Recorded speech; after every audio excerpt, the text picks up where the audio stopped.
Hello, and thank you for listening to Renewables, a podcast by BioStar, which aims to explore the current and future energy landscape in America.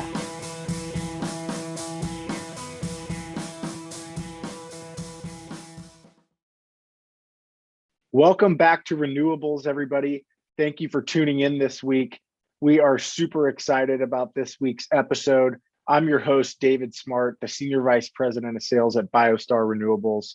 And with us today, we have Alan Philo, our SuperSix Fertilizer expert, here to discuss the results of our 2020 SuperSix Organic Fertilizer field trials. Alan, thank you so much for coming back on the show. This is not your first time on. You were on last season, and we're really excited to have you back. Thank you. I think this is a great way to present this information to everybody. Great. Well, this is really going to be Alan's show today. He's prepared a presentation that we're excited to share with our viewers and listeners. Some great results in 2020 from our SuperSix fertilizer product. And stay tuned next week. We're going to release an episode with a little bit more dialogue between Alan and I. I'll be asking some questions about this presentation, and we're going to dig a little bit deeper into the nitty gritty. So with that, without further ado, I'd like to turn it over to Alan Philo. Alan, thank you so much, and look forward to the presentation.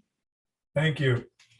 So as David said, this is a presentation on our 2020 SuperSix trials report, and the photograph that you see here on the first page is a photograph that was taken of a corn trial that we did together with QLF Agronomy in Whitewater, Wisconsin. And this was kind of later in the season when Tim Chitwood from QLF and I were out there checking on the trial.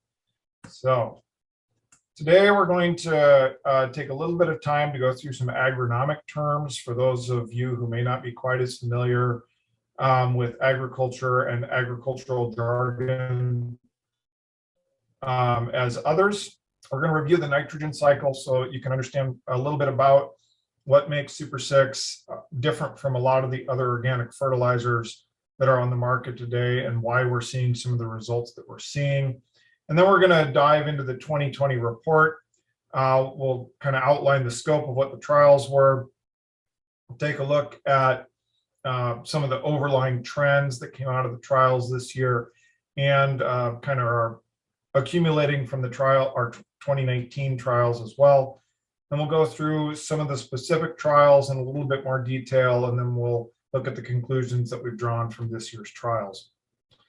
So first, with agronomic terms, we're going to be looking at a number of different corn trials. So we're going to be talking about how we do applications of our product during these trials. What you see in front of you, that's a John Deere corn planter that's set up to do liquid application as you're planting. That's what the big tanks on the top are for.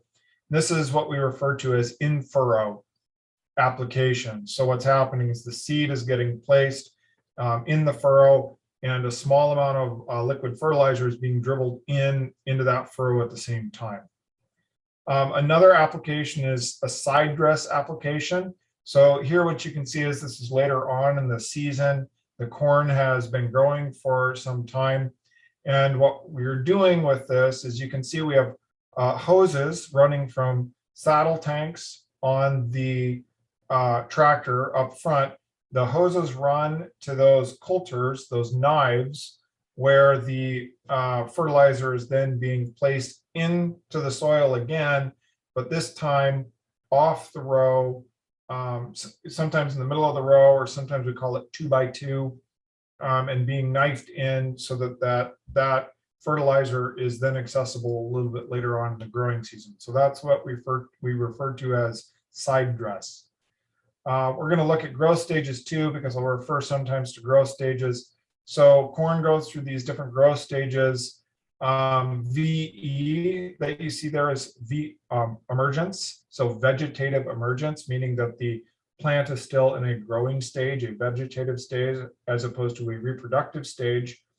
It goes through a series of vegetative stages that are signified by basically how many leaves it has. So you can look at that and see at V2, it has 4 major leaves, V4, 4. VT is when the plant begins to tassel. And then after that, it goes into reproductive stages, R1, and there's some other R stages as well.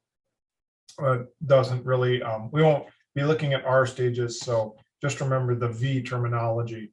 And when I'm talking about trials, just so we understand how trials are done, when we're doing small third-party research trials, what we're doing is we're doing randomized trials. So we have treatments, which are different applications being tested. And those treatments are the A, B, and C that you see here. So treatment 1 is like A, treatment 2 is B, and then treatment 3 in this case would be a control, where you have what it is you're checking the other treatments against. So sometimes that might be just a manure application, or sometimes that might be no fertility at all. Or in some of our cases, what we're doing with the control is that we've actually put it up against what is the regular way that people are fertilizing those particular crops right now, and then comparing that to results with SuperSix and different product combinations.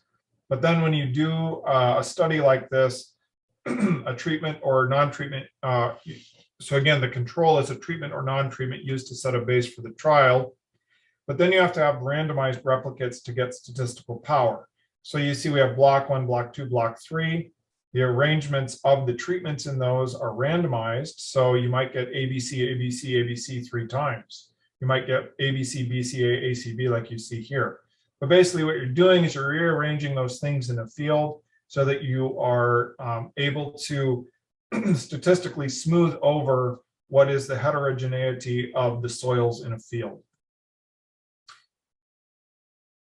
Then when we do farmer trials, we don't have a whole lot of farmer trials this year, but I wanted to bring this up again. So this was, these were actual results from a field trial we did with Chad Coleman in Gothenburg, Nebraska last year. And when he ran these, what you do is you leave a check strip.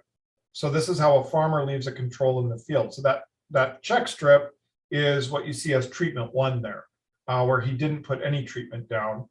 And then we have a treatment applications 2 through 8 and 11 through 17 received the same application. And then 9 and 10 had a different application. And so you can't do randomized replicates in the same way, but thankfully with the amount of precision technology and the computer systems that are keeping track of planting and application patterns in the field, we can actually get really, really good data out of these kinds of trials. Again, we didn't do a whole lot of these this year, but that's just a little review. Now to take a look at the nitrogen cycle and how it differs in organic systems from regular systems.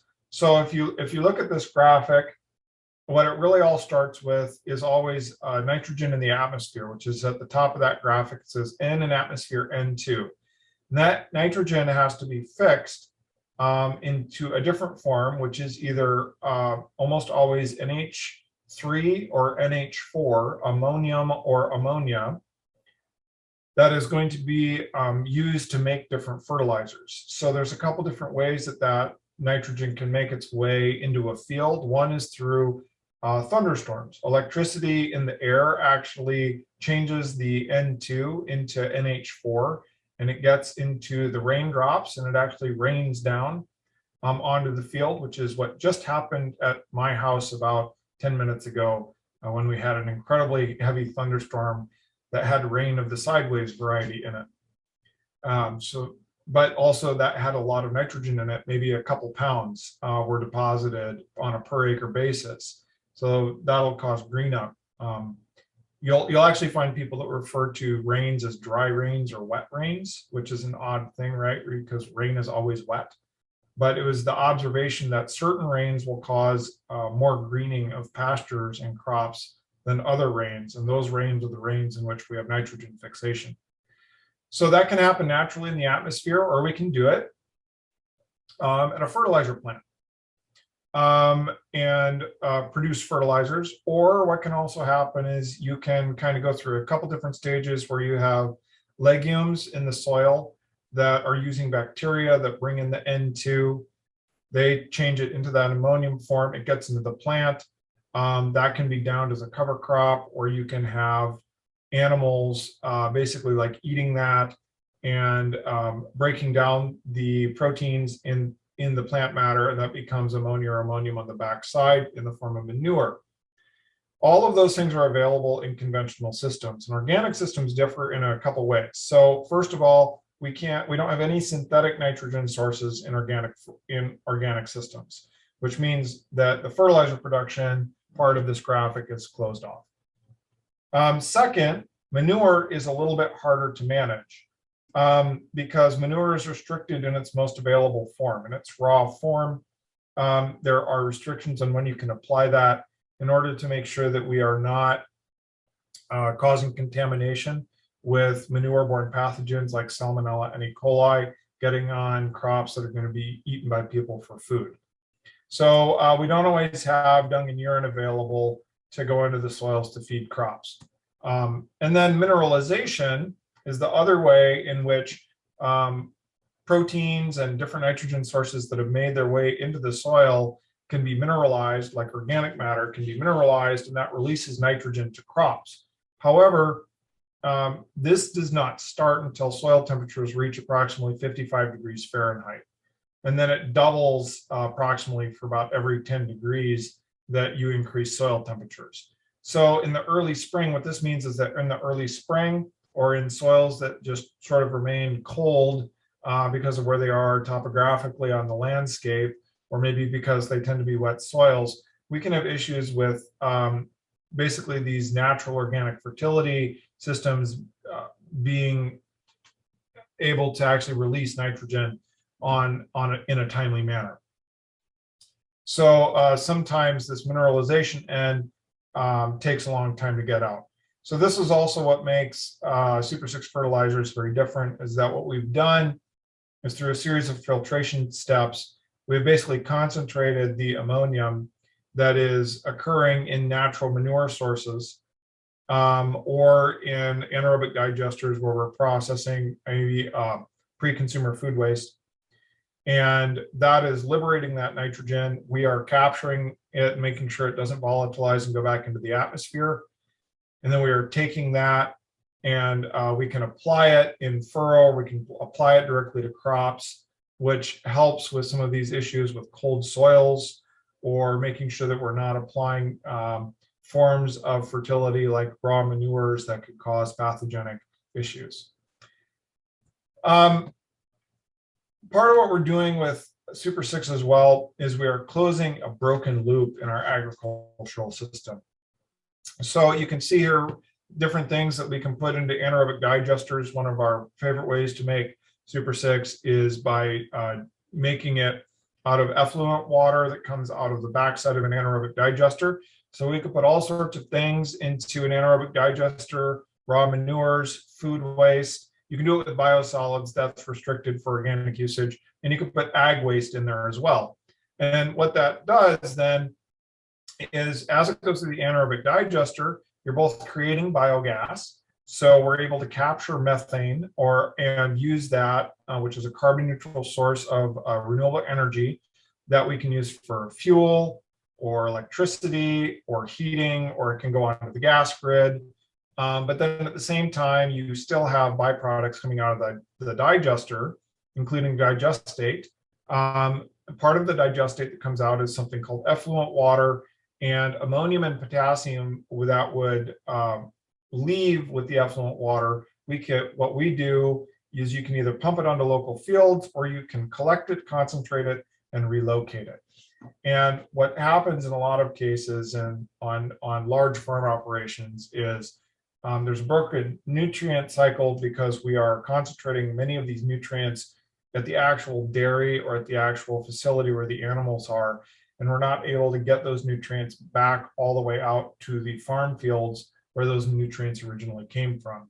Through processes like this, we're able to close that nutrient cycle and make it so that we're not having to mine or produce more new fertilizers that require fossil fuels to make. So we're both basically recycling nutrients here and creating renewable energy. The organic fertilizer that we make from this is 95% ammoniacal nitrogen, which differentiates it from a lot of the other products in the market. that are basically in the form of proteins or amino acids that have to break down and be made available to the crop's microbiology. And this is plant or microbe available regardless of soil temperature. It also contains natural secondary and trace elements, and it contains natural humic and fulvic substances in the form of short chain carbon compounds. This product, when it comes out, is roughly 3 times more carbon than it is nitrogen. That was going over the nitrogen cycle and some agronomic terms. So now we're going to look at what the scope of our trials were this year. We had 9 different trials. We had 3 corn trials, a wheat trial that was a farmer trial. We're not going to look at that one specifically because of it had inconclusive results. We do have some preliminary results from a 2020-21 wheat trial that I think we will share and discuss a little bit on our next episode. We have a spinach trial, a broccoli trial, a spring mix trial, a celery trial, and a rice trial. The overall trends from this year.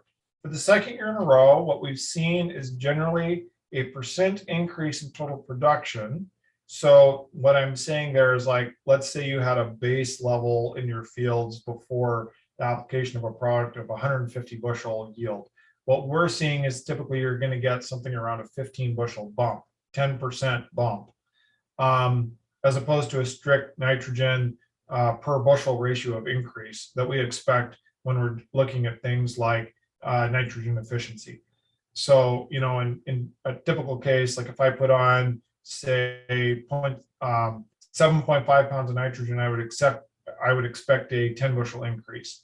But instead, what we're seeing is if I put that on a field that's yielding 150 bushels, I get a 15 bushel increase. If I put that on something that's been usually yielding 200, I get about a 20 bushel increase.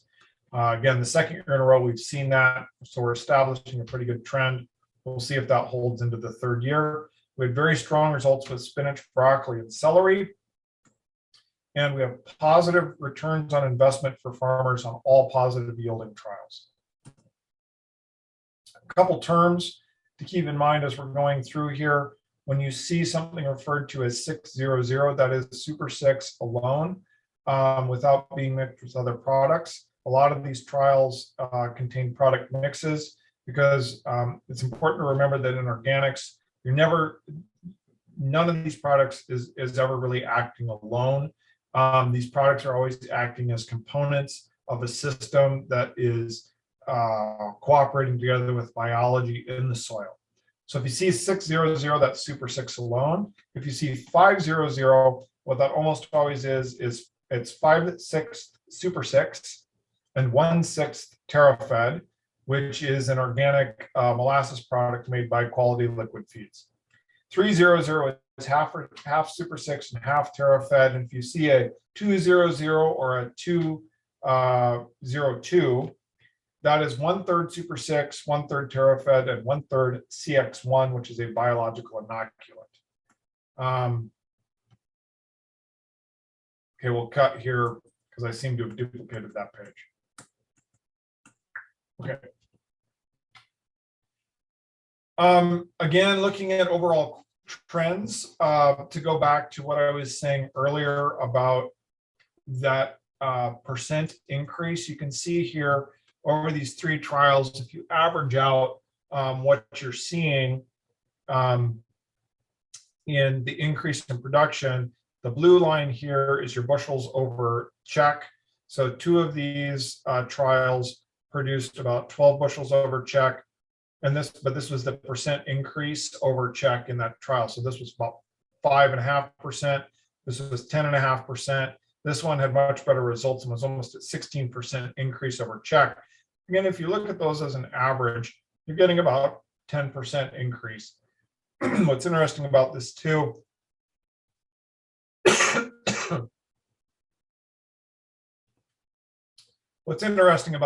is that this one here at the end had the lowest total amount of nitrogen applied to it over the course of the trial. Also, we're seeing very good returns on investment. Our lowest ones were just below 2, And this corn trial here had a ROI of 6x, which is quite good.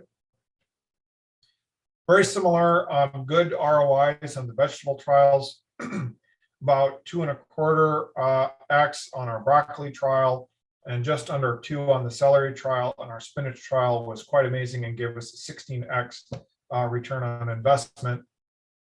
What's always important when you're looking at this, though, is you have to understand that when we're talking about these different crops, what you're making on a per acre basis is very different in vegetable crops versus corn crops. So, for instance, that 16x multiple on the spinach trial gave a per acre gross income change of over $8,000, which is pretty impressive. Whereas you can see here on the broccoli trial that only had an ROI multiple of 2.25, that was a per acre gross income change of $683. And the Whitewater, Wisconsin trial gave a 6x ROA multiple. So that would look like it's better than this broccoli trial. But because of the value of corn versus broccoli, it actually gave us less of a per acre income change. And then celery came in here, kind of at the bottom here. But we're going to look more at that celery trial coming up. And there's some things I think we're going to be doing going into this next year's trial that are really going to change some of those results even in a greater positive direction. And also those results are much better than they look at when you're just looking at that ROI multiple and the per acre income change. So these trials, for corn trials, we were doing in-furrow starter trials, looking at different formulations and different rates, also looking at some side dress applications with different rates. For rice, we did a proof of concept trial, and the vegetables are also proof of concept trials. So we're happy to share this information with you, but please know that what you're going to see going forward is kind of a retooling of some of those different trials, and we'll want to pay careful attention to what those results are going forward, as even though many of these results are already very good, we expect better results coming up. So again, taking a look at the corn trials overall, the graph on the left is our ROI trial again, and then this is the cost of the application and the value of increase that we saw in those trials. So that's a graphic just explaining kind of where those ROIs came from.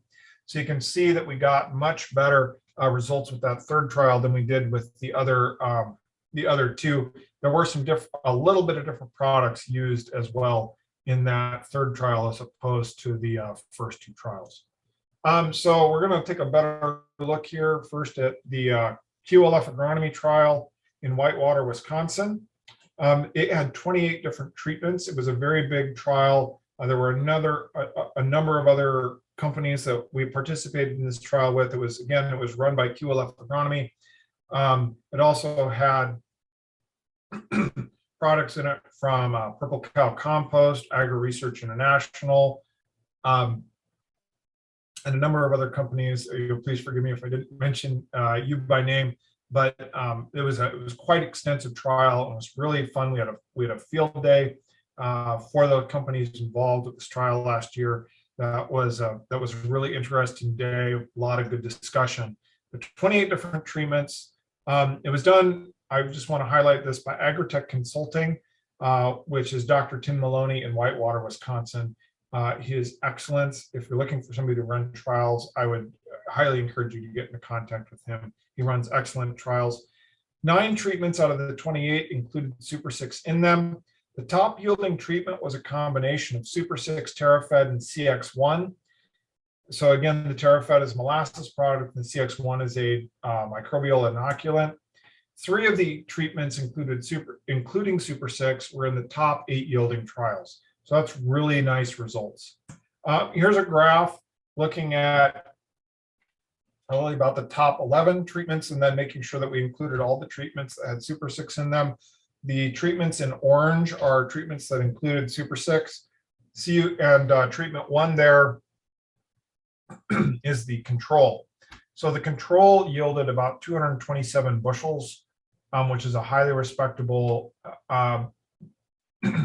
yield on organic corn in general. The top trial yielded 269 bushels, which beat the county average by about 90 bushels and was what equaled the best conventional corn that Tim had on that research farm that year, even with all the other treatments he was trialing.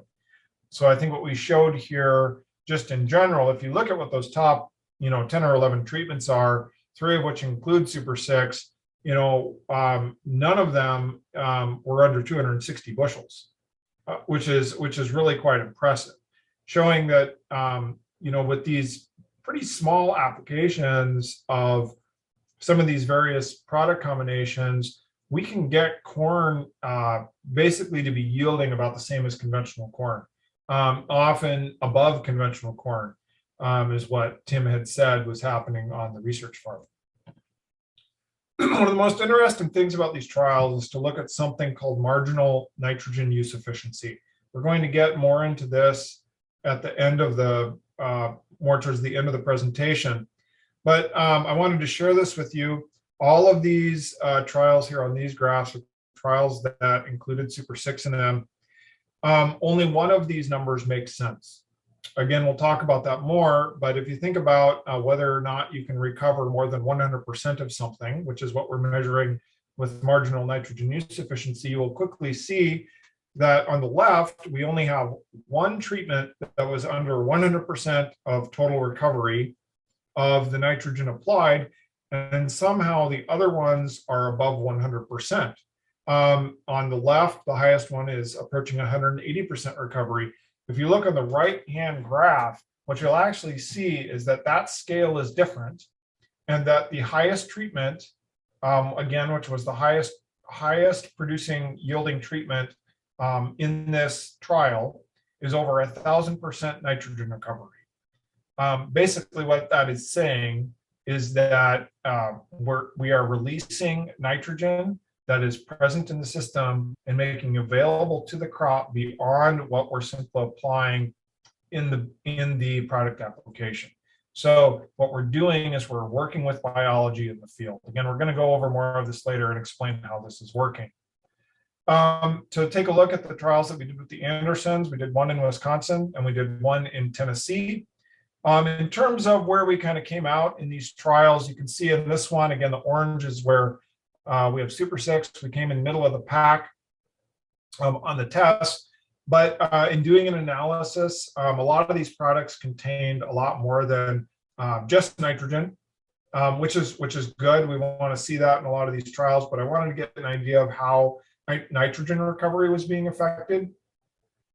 And if we look at bushels of increase per pounds of supplemental of nitrogen applied, SuperSix had the highest recovery. And again, I'm just going to point out that this recovery rate, or what we're producing by putting on a pound, is more than what we would expect.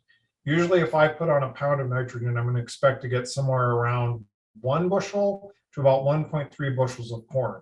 And as you can see here, we're actually getting about 4 bushels of corn for every pound of supplemental nitrogen added with our SuperSix treatment. Pretty much the exact same results from the Anderson's trial in Tennessee. So SuperSix, unfortunately, here was about towards the end, about 30% still. There's not a whole lot of differentiation here between the top of the trial and the bottom of the trial. Or even honestly with the check, maybe about a 30 bushel difference. But still, we were kind of in the bottom 30% there. However, again, in taking a more careful look at nitrogen recovery, you can see that SuperSix, again, we're above 4 bushels per pound of nitrogen applied.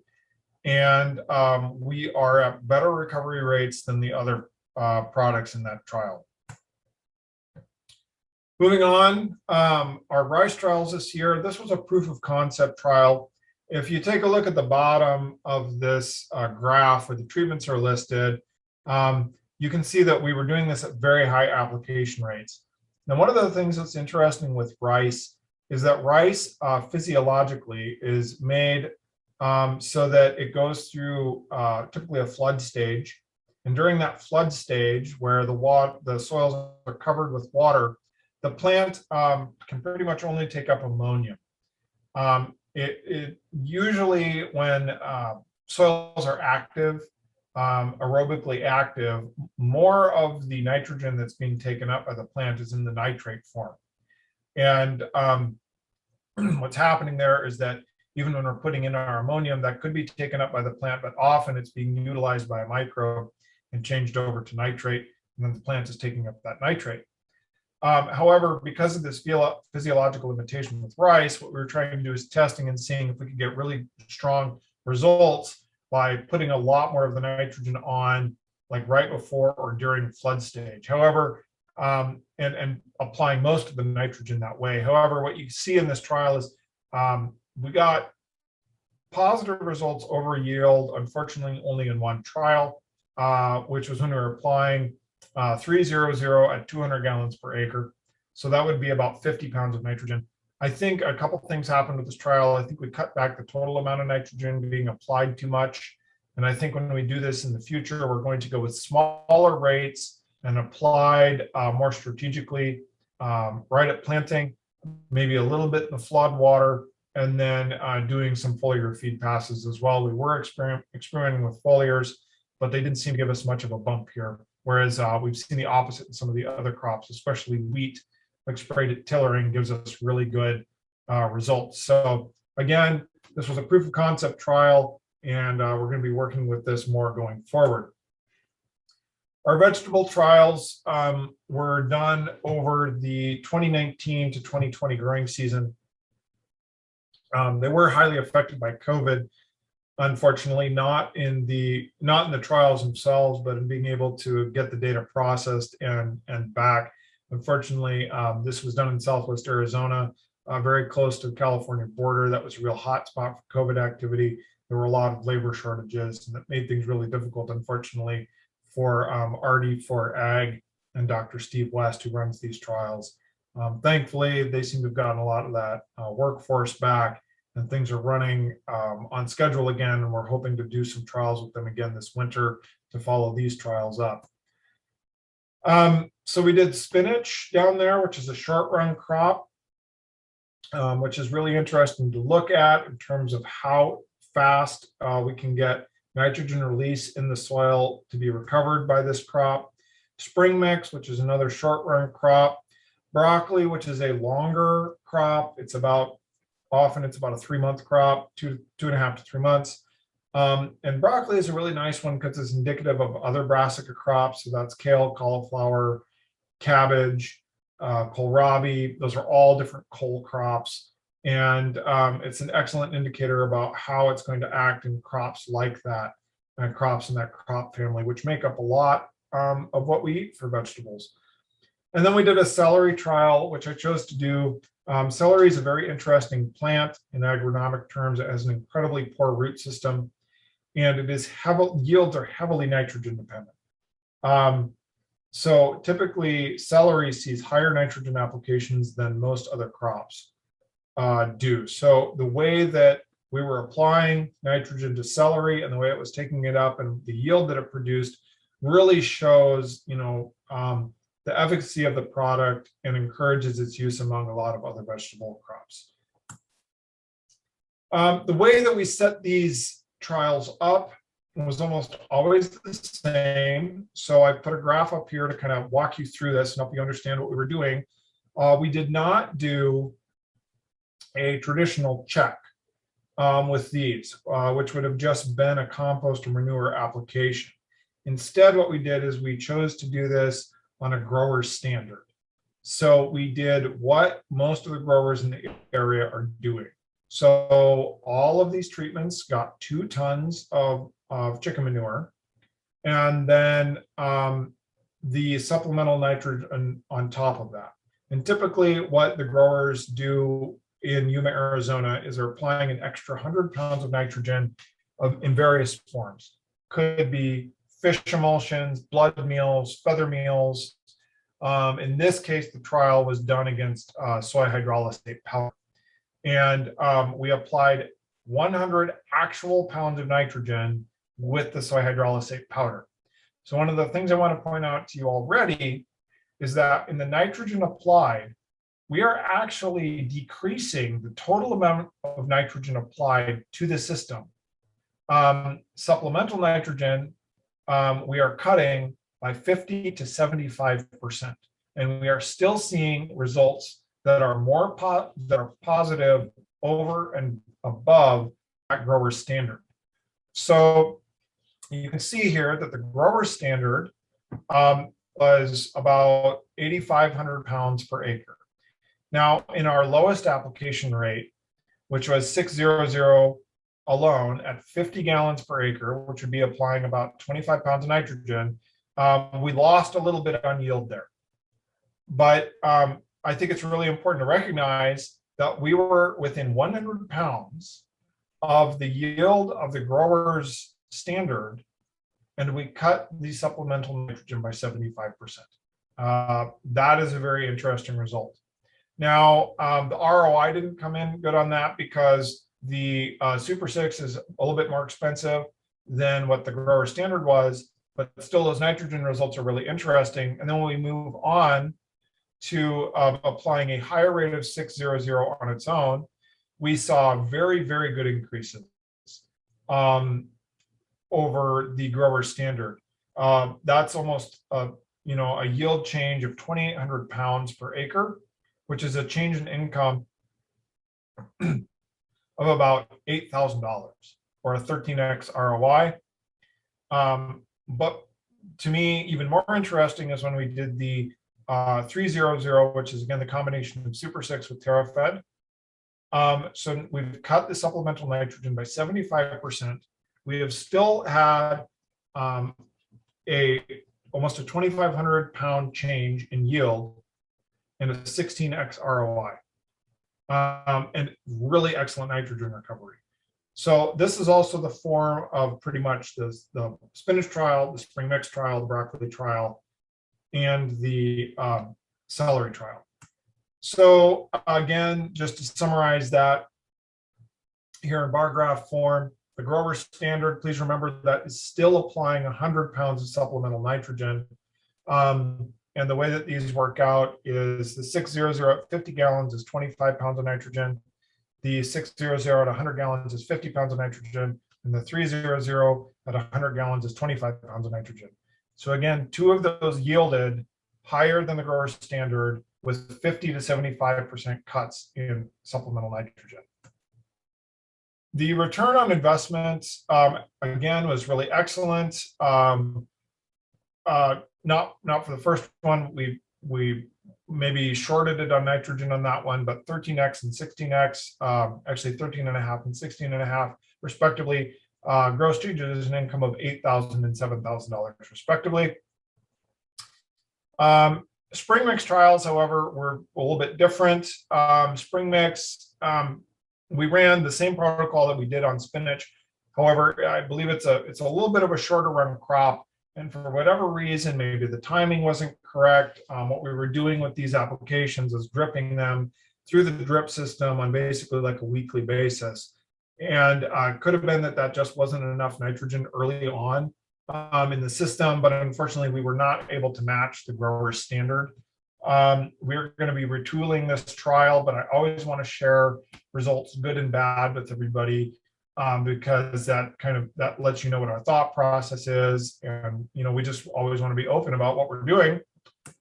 The return on investments were not good here, and consequently, because this is a high value crop, the changes in income were not good. Again, we are going to retool this, and I expect to see these graphs reverse themselves on next year on the next go around of this trial. Back to positive yielding trials, broccoli did very good here. Again, we had two treatments that yielded above what the grower standard was. The grower standard here was actually even more than what the spinach was, because these trials go on for longer and we're dripping in a certain amount per week. We got up to 140 pounds of total nitrogen applied. And what's interesting about that then is the decrease in the amount of nitrogen is even higher. Like the biggest cuts here are more than 75% with the 300 at 60 gallons, and we are still seeing really, really excellent results.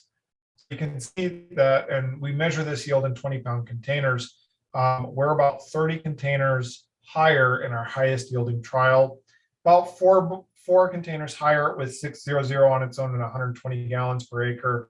And again, probably shorted on nitrogen, but still within 10 containers at 600 at 60 gallons.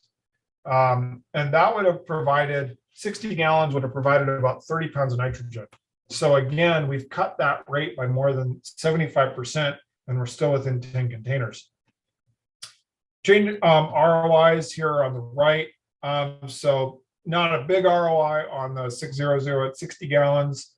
And the 300 gave about a 2.25 ROI, $683 change in income. Moving on to celery, we measure this in bushels per acre again. Very similar to the broccoli. The difference here is that our results were quite as dramatic, and only that 300 at 60 gallons yielded higher. I think we probably could have pushed this a little bit more. Again, 300 at 60 gallons is a pretty small amount of nitrogen. You're only looking at about 15 pounds of total nitrogen applied, as opposed to 140 pounds with the grower standard. So I think that what we would probably do is double that 300 up to 120 gallon rate. And I would expect that trial to increase a great deal. Also know that pretty much in all of these trials, we are equaling what is considered a good standard yield for Yuma, Arizona in spinach, broccoli, and celery. Taking a look at changes in income, not as dramatic here, but again, I think we could have pushed this trial a little bit farther. The good positive yielding trial, 550. Part of what we're doing here with these proof of concept trials is trying to zero in and make sure that when we tell growers how to use these products, we're giving them good advice. Interesting, again, to kind of do an analysis of how this nitrogen is being processed and being taken up in the system. If we look at containers of broccoli produced per pound of supplemental nitrogen, we can see here that the SuperSix is way outperforming the grower standard. Even the ones that did not show an economic return, still what we're seeing kind of academically from a nitrogen uptake standpoint is that we are getting much more effective nitrogen usage. The 600 with a total of 70 pounds of N going in, still like outperformed per pound of N the grower standard by double. And if you look at the 300, which is only about 35 pounds of N, I may have misquoted that a couple minutes ago, but that's the actual number there, which is 35 pounds of N. That is almost 5 times what we were getting with the grower standard. So those are quite interesting results. When we see the exact same thing repeated, that graph looks almost exactly the same on the celery. And so that's telling me that the way that we are affecting the soil system is very consistent, regardless of what the plant is and regardless of the underlying physiology of how that plant is accessing nitrogen. We are making more nitrogen available in the soil system as a whole.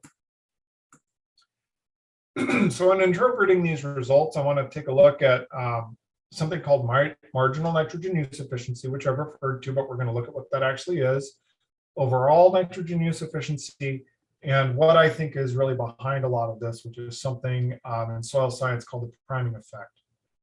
So marginal nitrogen use efficiency is the efficiency of nitrogen uptake beyond the base application and measured by increasing yield.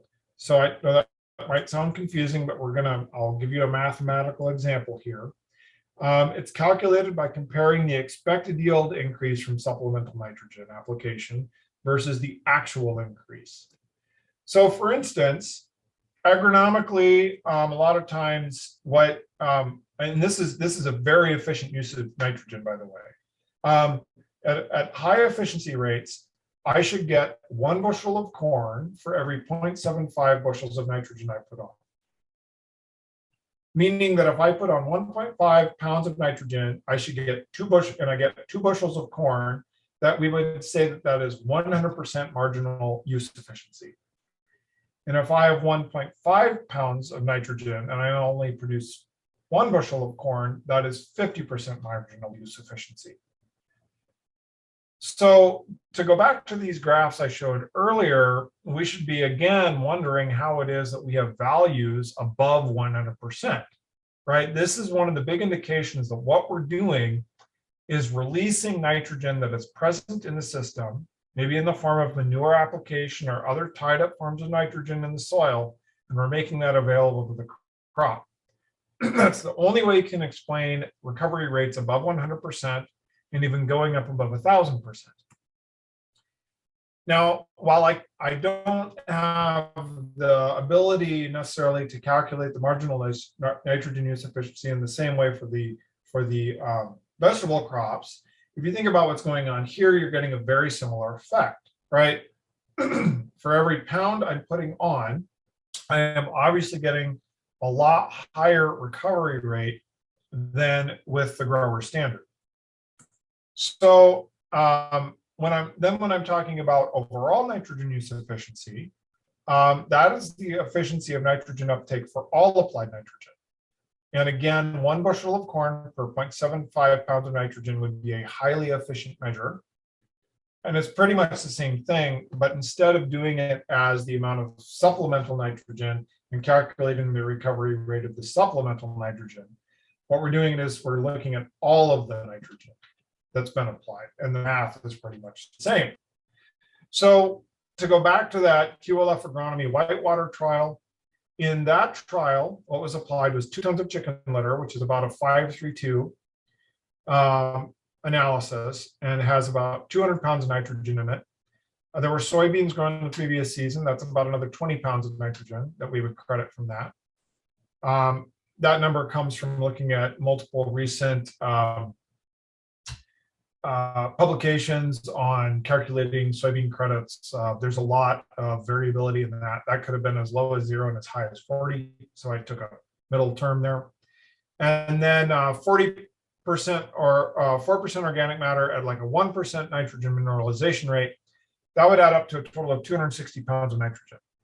Now, if I look at that in terms of what the efficiency rate is, overall nitrogen efficiency, I would be looking at this and saying, okay, if I have 260 bushels per acre, or 260 pounds per acre, and I should get, you know, for every 0.75 pounds, I get 1 bushel. I would predict a yield of 346 bushels if all of that was able to be taken up. My actual yield on the check was 226 bushels per acre, and we have a nitrogen use efficiency of 65% calculated from that. Again, going through this again in terms of what the treatment was using the SuperSix, what's interesting is we only added 6 pounds of nitrogen. So we've actually increased the total amount of nitrogen, not a lot, but by 6 pounds. But if I look at that same result, 266 pounds would predict a 354 bushel per acre yield. My actual yield was 269. So that's a 75% nitrogen use efficiency rate, meaning that with even just this small application of 6 pounds of nitrogen, instead of just recovering that nitrogen, I increased the ability of the whole system to recover the nitrogen by about 10%. To look at this in a different way, now I've changed, one of the terms have changed. I've changed this 4% organic matter rate to 2% mineralization. Just as an example and to make the math look a little different. Another way to look at this is that usually with manures, you know, when we apply a manure, a raw manure, we give it a credit. And this has been established by a lot of agronomic studies over the past 50 years. Typically, if I put on 2 tons of chicken litter, I will only credit 30% of the total nitrogen that is in that chicken litter to be available, which would be about 60 pounds. A little bit more than that, it'd be between 60 and 80, but we're going to say it's 60 for now. That means that really, I probably only have about 160 pounds of nitrogen available for the crop. So this makes sense. By the way, that 160 pounds makes sense actually as the recovery rate on the check. I'm going to pause it here, David.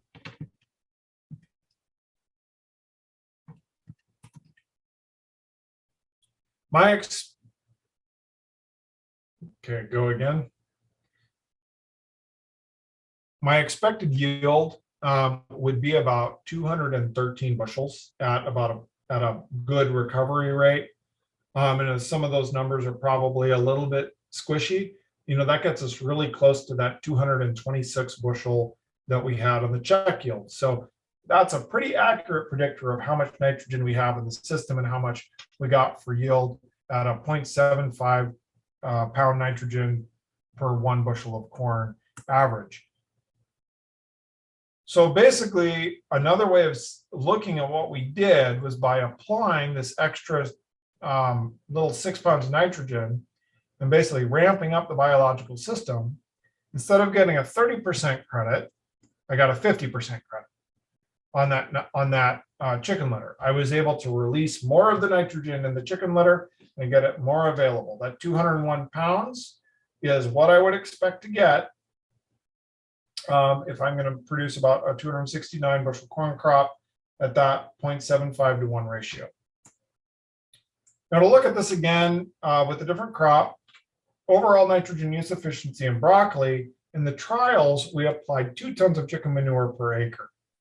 What's interesting is that since then, and doing a little bit more talking to growers in the area, we found out that many of the growers are applying double to quadruple that rate. So they're applying 4 to 8 tons of manure. That means, and I think this is really interesting when we take into account that our yields for broccoli and celery and spinach were in line or exceeding the norm for organic broccoli and those other crops in Yuma, Arizona. Now, if we look at the total amount of nitrogen then applied at 6 tons, so I took a number in between the 4 and the 8. At 6 tons of 532, I get about 100 pounds of nitrogen per ton. So that's 600 pounds of nitrogen. And then I applied supplemental nitrogen in various forms of another 100 pounds. That means I have 700 pounds of total nitrogen in the system. Where, as opposed to our treatments, we did 200 pounds of nitrogen in the form of chicken litter and another 18 pounds of supplemental and from the SuperSix TerraFed combo. So only 218 pounds of nitrogen. If I look at the pounds of nitrogen per container ratios, you can see here that the difference is dramatic. I have 700 pounds here that is producing 500 containers approximately. That's the average yield out there for a 1.4 pounds of nitrogen per container, as opposed to in our applications, 218 pounds, measured yield was 535 containers. That works out to 0.41 containers per pound. 35% of the total amount of nitrogen needed to produce more crop. That, I think, is a really dramatic result. Not just on the value proposition for the farmer, but in terms of what we're actually doing here in agronomic terms in decreasing nitrogen usage and making better use of the inputs we have in organic agriculture. This is all due mainly to something called the priming effect. I believe the priming effect is a biological effect that comes from basically speeding up biological activity. I'm going to show you a graphic in a second to better illustrate that. The ammonium in SuperSix is a prime source of nitrogen for both microbes and plants. And I think this is where a lot of the results are coming from, is that what we're doing is we're feeding microbes with a form of nitrogen that they can actually utilize to build up their populations faster, and then they're turning around and chewing through more of the base nutrient applications. It also requires less energy from the microbes to utilize than protein-based nitrogen for microbes, right? Which would be the soy hydrolysate powders, the nitrogen found in fish emulsion, the nitrogen found in blood meal or feather meal. Those things all require energy to break down to get at that that nitrogen. So we are allowing the microbes to grow at a faster rate because we're providing them with something they need to, as a constituent part of their bodies, to grow in a way where they don't have to expend energy to get at it. In addition to this, if we add sugars and other simple carbons to SuperSix, this creates a combination that stimulates biological activity early in the growing season and leads to even greater release of nitrogen applied from manures or other compost or base applications. This increases the nitrogen use efficiency of the system or lowers the total nitrogen needed to be applied. So again, here's a graphic of how the priming effect works. So on the far left, we have a soil without an added substrate, or you could look at that as a soil with manure in it. What the base CO2 or mineral nitrogen produced from that would be measured at. When I add in the middle bar, what I'm doing is I'm adding in the green portion. I'm adding in more nitrogen that increases the total amount of nitrogen coming out of the basic soil, right? Or the soil with manure combo. So this is what's happening is I'm putting this in and I'm getting more on top of it. It's important to recognize that the priming effect can be negative as well. This really depends on what materials I'm using, but if I have a soil and I put a whole bunch of carbon into the soil, I can actually get a depression of nitrogen and CO2 release from the soil for a period of time. But in this case, what we're doing is the middle bar, we're doing this middle priming effect, increasing the amount of nitrogen coming out of the entire system above and beyond what the application is. In conclusion, again, we got positive results across multiple crop types, again, showing the efficacy of the use of this product and how it can be used agronomically in organic agriculture. Large increases in marginal and overall nitrogen use efficiency, and then very strong returns to farmers in net per acre and those ROIs at the end of the year. So that is the presentation for now. I look forward to talking to David in a week or two here, going through some questions, being able to share maybe a few preliminary trial results from this year in terms of wheat. Had some very good results out of Whitewater, Wisconsin again. So thank you. Thank you for the time, David. I appreciate it. Alan, thank you. This was fascinating. I have a lot of questions. And like you mentioned, everyone, please tune into next week's episode where we're going to dig into some questions about this presentation and really looking forward to doing that. Alan, thank you. This was fascinating. Congratulations on another year of successful trials. And we'll look forward to our next episode with you as well. Thanks so much. Hello, and thank you for listening to RENEWables, a podcast by BioStar, which aims to explore the current and future energy landscape in America.